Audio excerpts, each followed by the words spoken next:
జీవాల పెంపకదారులకు నమస్కారం. నేను డాక్టర్ నాగేంద్రబాబు. ఈ వీడియోలో మనం గొర్రెలు మరియు మేకలకు వచ్చే అతి ముఖ్యమైన వ్యాధి దొమ్మ రోగం లేదా దొబ్బ రోగం.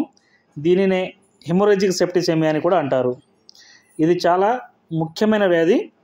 ఈ వీడియో మీరు చివరి వరకు చూసినట్లయితే మీకు మంచి ఇన్ఫర్మేషన్ అయితే లభిస్తుంది. మీరు మొదటిసారిగా వీడియో చూస్తున్నట్లయితే ప్లీజ్ సబ్స్క్రైబ్ ద ఛానల్. జీవాలకు చాలా వరకు దగ్గు, జలుబు అనే సిమ్టమ్స్ కామన్గా ఉంటుంది. రైతులు వాటికి యాంటీబయాటిక్స్, కొన్నిసార్లు యాంటీహిస్టమిన్స్ ఇంజెక్షన్ వేస్తుంటారు. సో వాటితో అది కంట్రోల్ అవుతుంది. కానీ ఎప్పుడైతే జీవాలకు ఈ దొమ్మ రోగం లేదా హెమరేజిక్ సెప్టిసెమియా అనేది సోకుతుందో చాలా వరకు జీవాలు చనిపోయే అవకాశం ఉంటుంది. సో ఈ దొమ్మ రోగం అనేది ఏ విధంగా వస్తుంది, ఏ విధంగా వైద్యం చేసుకోవాలి, రాకుండా ఉండాలంటే ఏం చేయాలనే విషయాన్ని ఈ వీడియోలో తెలుసుకుందాం. గొర్రెలు మరియు మేకలకి ఈ దొమ్మ రోగం లేదా హెమరేజిక్ సెప్టిసెమియా అనేది బ్యాక్టీరియా వల్ల వస్తుంది.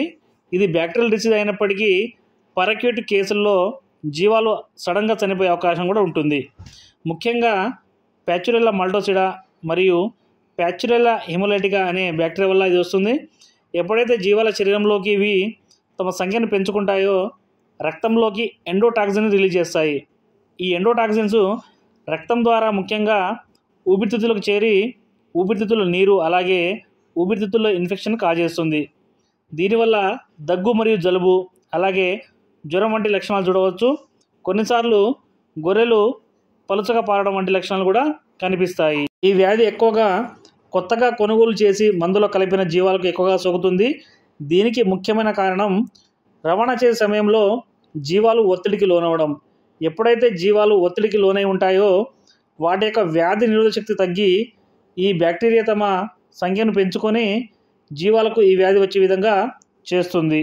ఈ వ్యాధి మందలో ఏ విధంగా వ్యాప్తి చెందుతుంది అనే విషయాన్ని చూసుకున్నట్లయితే ముఖ్యంగా గాలి ద్వారా ఎక్కువగా వ్యాపిస్తుంది.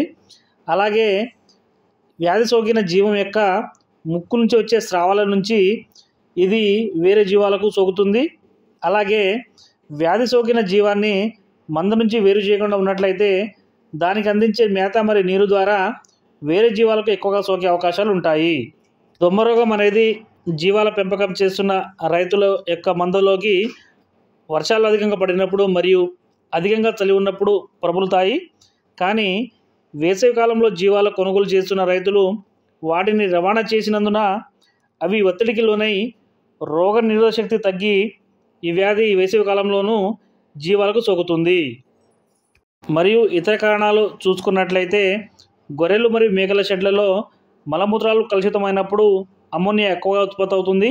ఈ అమ్మోనియా వల్ల కూడా ఈ నిమోనియా వచ్చే అవకాశం ఉంటుంది. అలాగే జీవాలు గుంపులుగా ఎక్కువగా ఉంటే ఈ వ్యాధి సోకిన జీవం నుంచి మిగతా అన్ని జీవాలకు వ్యాపిస్తుంది. అలాగే జీవాల యొక్క కడుపులో నట్టాల బెడద అధికంగా ఉన్నట్లయితే ఈ వ్యాధి ఎక్కువగా వచ్చే అవకాశాలు ఉంటాయి. ఈ వ్యాధి లక్షణాలు చూసుకున్నట్లయితే జీవాలు దగ్గు, జలుబు మరియు అధిక జ్వరంతో బాధపడుతుంటాయి. ఊపిరితిత్తుల్లో నీరు చేరి ఇన్ఫెక్షన్ అయి ఉండడం వల్ల జీవాలు నోటి ద్వారా శ్వాస తీసుకుంటాయి. అలాగే జీవాల ప్రేగుల్లో ఇన్ఫెక్షన్ ఉండడం వల్ల పలుచగా పారడం వంటి లక్షణాలు ముఖ్యమైన లక్షణాలుగా చెప్పుకోవచ్చు. ఈ వ్యాధి సోకిన జీవానికి చికిత్స ఏ విధంగా చేసుకోవాలి అని చూసినట్లయితే రైతులు యాంటీబయాటిక్ ఇంజెక్షన్లు మరియు యాంటీ ఇన్ఫ్లమేటరీ ఇంజెక్షన్ మరియు జీట్ ఇంజెక్షన్ వేస్తుంటారు. యాంటీబయాటిక్ ఇంజెక్షన్లో ముఖ్యంగా సెఫ్ట్రాక్జోన్ ఇంజెక్షన్ వాడుతుంటారు. అలాగే మెల్నాక్స్ ప్లస్ ఇంజెక్షన్ వాడుతుంటారు. జీట్ ఇంజెక్షన్ వాడుతుంటారు. ఇది స్టార్టింగ్ స్టేజ్ ఆఫ్ ఇన్ఫెక్షన్ని తగ్గిస్తుంది. కానీ హయ్యర్ స్టేజ్ ఆఫ్ ఇన్ఫెక్షన్ ఉన్నప్పుడు ఖచ్చితంగా రైతులు హయ్యర్ యాంటీబయాటిక్ వాడాలి. ముఖ్యంగా సెఫాపెరాజోన్, సాల్బ్యాక్టమ్ అలాగే సెఫాపెరాజోన్, టాజోబ్యాక్టర్ వంటి యాంటీబయాటిక్స్ మరియు సెఫ్ట్రాక్జోన్ మరియు టాజోబ్యాక్టర్ యాంటీబయాటిక్ చాలా బాగా పనిచేస్తుంది. అలాగే జీవాలకు ఈ ఊపిరితిత్తుల్లో నీరు పోవడానికి ఖచ్చితంగా డయూరిటిక్స్ ఇంజెక్షన్ వేయాలి. ముఖ్యంగా ఫ్రుజమైడ్ ఇంజెక్షన్ జీవానికి ఖచ్చితంగా వేసినట్లయితే జీవాల ఊపిరితిత్తుల్లో ఉన్న నీరు బయటికి వెళ్ళి జీవాలకు శ్వాస తీసుకోవడానికి ఇబ్బంది లేకుండా ఉంటుంది. అలాగే ఈ ఎండోటాక్సిన్స్ని కంట్రోల్ చేయడం కోసం ఖచ్చితంగా ఫ్లూనిక్సిన్, మెగ్లుమిన్ వంటి ఇంజెక్షన్లు ఖచ్చితంగా వాడాలి. ఈ ఇంజెక్షన్లతో పాటు క్లోర్ఫెనిమల్ మ్యాలెట్ ఇంజెక్షన్ను అంటే జీట్ ఇంజెక్షన్ వేయాలి. ఈ ఇంజెక్షన్లను 3 నుంచి 5 రోజులు వాడినట్లయితే ఖచ్చితంగా జీవాలకు ఇన్ఫెక్షన్ తగ్గిపోతుంది. కొన్నిసార్లు ఈ నిమోనియా సివియర్గా ఉన్నప్పుడు కార్టికోస్టెరాయిడ్ ఇంజెక్షన్ ముఖ్యంగా ప్రెడ్నిసోల్ వంటి ఇంజెక్షన్లు పశువైద్యాధికారి సలహా మేరకు వాడాలి. గొర్రెలు మరియు మేకలకు ఈ వ్యాధి రాకుండా నివారణ చర్యలు చూసుకున్నట్లయితే ముఖ్యంగా జీవాలకు విటమిన్ ఇ మరియు సెలీనియం కాంబినేషన్లో ఉన్న ఇమ్యూనిటీ బూస్టర్స్ను అందించాలి. అలాగే జీవాలు కొత్తగా కొనుగోలు చేసిన తర్వాత వాటి 21 రోజుల పాటు వాటిని క్వారంటైన్లో ఉంచాలి. అలాగే జీవాలకు ఈ హెచ్ఎస్ వ్యాక్సిన్ని వేసినట్లయితే ఈ వ్యాధి రాకుండా మనం తగ్గించుకోవచ్చు. అలాగే జీవాలకు నట్టల నివారణ ఈ ఐవర్మెక్టిన్ లేదా లివర్మిజల్తో చేయాలి. దీని ద్వారా జీవాల ఊపిరితిత్తులో ఉన్న పురుగులు పోయే అవకాశాలు ఉంటాయి.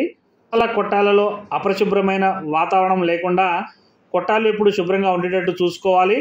అలాగే బ్లీచింగ్ పౌడర్ వారానికి ఒకసారి చల్లడం వంటి చేసినట్లయితే జీవాలలో వ్యాధులు ప్రబలకుండా ఉండే అవకాశాలు ఉంటాయి.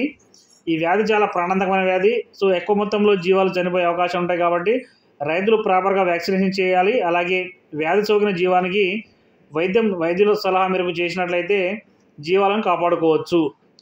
ఈ వీడియో మీకు నచ్చినట్లయితే ప్లీజ్ లైక్ ద వీడియో.